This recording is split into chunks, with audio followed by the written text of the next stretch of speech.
All right, everyone, it's time to talk about the maturing of the millennial. Yes, indeed. We're going to talk a little bit about Nick Fuentes actually in this context because, of course, I support the right to free speech. Some people are not so puristic as myself and wish to silence other people as a result of the opinions that they have. Whether you agree with them or not, they should still be free to actually express them. As far as the rise of millennials, we've become mature now. Okay, we're in our 30s generally. I think the cutoff is 29 or thereabouts, something like that. It goes up, I believe, to 40 at this point. We've now become effectively middle-aged. Yay! Congratulations, huzzah! We're closer to the grave. Wonderful time. I think that our generation above all others, scares the absolute living crap out of the old.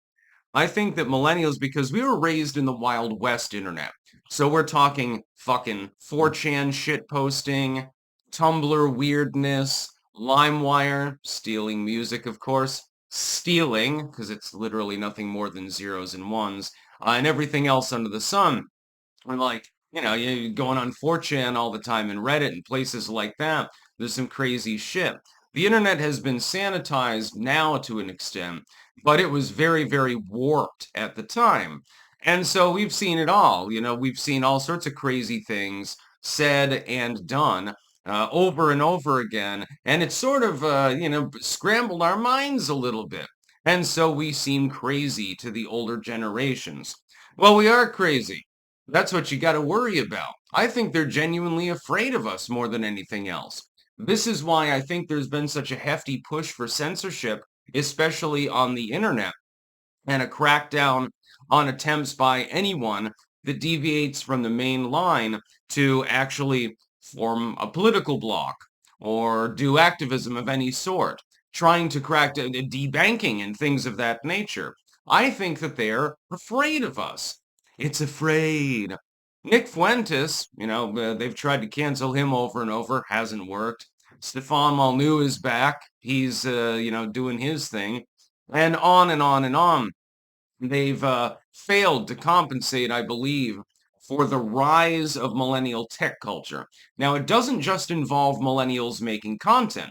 A lot of us are there. Like, again, Nick, I think he's like the youngest age of millennial. I'm a core millennial. There are people that are a little bit older, and they're still, it's that general block of time where people grew up with the internet usually a little bit before it. So there wasn't a lot of home internet, for example, when I was a kid. It was basically a luxury for the rich. And there were ads actually at the time saying, "Well, the internet's not going to be able to last very long." Famously, what was it? I think it was Krugman who claimed that it would be no more important than the fax machine, showing his age and showing his ignorance, by the way, in the process. Keep in mind, though, something that is important and to be a little bit less flippant for a moment. Beyond the issue of tech censorship, yes, a lot of us are millennials. Some of them are older, but that cyber culture really is millennialistic. You could use the term, so to speak. It's been millennialized. And the world that we live in today, and here's why you have odd opinions being given on a regular basis. Like, look at me. I'm just like a fucking pirate. Do you think that I'm completely normal? Probably not. Nick Fuentes is not completely normal either. We have unorthodox views. This is a good thing because look at the world around you. Look at the current situation in the world. You've got wars all the time. You have hundreds of millions of people living in massively impoverished conditions. You have wonky trade deals, globalism. You have a rise in crime in certain parts of the world. You have nations that won't even defend their own borders and leaders that in some cases can't even tie their own shoes. Why would I have a problem with somebody giving a different opinion about how things should be run? I don't give a shit what the suggestion is. They must be allowed to say it so that people can judge it for themselves. That's the crux of this video, by the way. Also, I don't believe in censorship even further.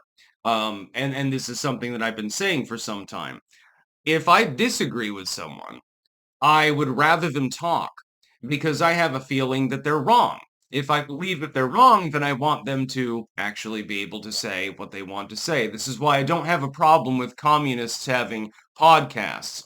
In the case of certain right-wing commentators, and let's use Fuentes as an example, I've debated him a couple times. That's because I value what he has to say. I don't have to agree with every idea that he has, but he's willing to talk with me. Now, this is communication. This used to be something that was part of human entertainment, oratory, and things like that. People used to hold public debates all the time back in the 1800s and shit like that. And back before that, the founders would go to a town hall or a church, by the way, they pretty much use them interchangeably, and they debate things like friggin' are there space aliens and stuff like that. Sort of a doppelganger of the Wild West internet in some ironic manner.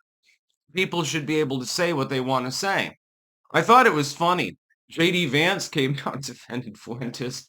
Oh, well, tech companies are deciding who can and cannot speak, and this is unacceptable. I happen to agree with him. We'll be talking about Vance separately later. But it's gotten to the point where tech censorship is now so pervasive, something must be done about it. Again, there will be different opinions on how to actually accomplish that. I believe in modifying Section 230 so that sites are either platforms or publishers and leave it at that, plus an Internet Bill of Rights. I think that's something that most people can get on board with if they've ever created content, or, and this is again an important point that many people miss, if they absorb content.